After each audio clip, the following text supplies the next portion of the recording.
Hello friends, आपण मानकु मो channel रे मु स्वागत जनाऊँगी। आपण माने कालिया योजनार डेट केबे जानिबा को चाहुथिबे, मु आपण मानकु ए वीडियो रे कन्फर्म डेट टी कहिबी कालिया योजनार आगामी किस्तिर। तेणु करी आपण माने वीडियो को आगो को देखंतु। एहा सहित आपण माने जानिबा को पाइबे कालिया योजनार आगामी किस्ती टी आपण मानकु केबे मिलिबो ओ आगामी किस्ती को पाइया पई आपण मानकु कोन करिया को पड़िबो, आपण माने कौन कले आपण माने आगामी किस्ती को पाई परिबे। एहा विषय रे मु आपण मानन कहिबी। तेणु करी आपण माने वीडियो को शेष जाए देखंतु ओ चैनल को सब्सक्राइब करी वीडियो को लाइक करंतु। कालिया योजनार पूर्वरु गोटे किस्ती एबे नुआ खाई रे दिया जाइछि।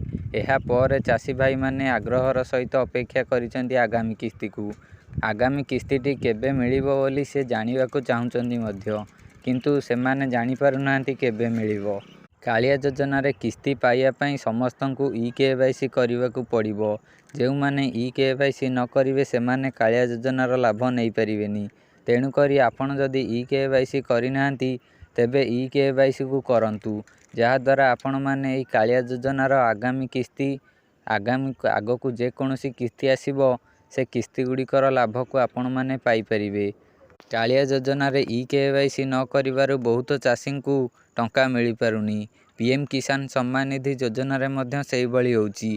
सेथिरे सेमाने मध्य चाषी भाई माने ई-केवाईसी न करिवारु सेमाने टंका पाई पारुनांती। आपण माने ई-केवाईसी न करिवार गोटे बड़ भूल रहुची। जेउ माने ई-केवाईसी न करिवे सेमानकु टंका मिली पारिबनी। तेणु करी आपण माने ई-केवाईसी को कंप्लीट करंतु। तेणु करी एबे जानि रखंतु कालिया योजनार आगामी किस्ती केबे मिलिबो। कालिया योजनार आगामी किस्ती मे मासरे मिलिबो। मे मासरे कालिया योजनार टंका आपण मानकु मिल जिवो। आपण माने कालिया योजनार डेट तो जानि गले, एबे ई-केवाईसी को कंप्लीट करंतु।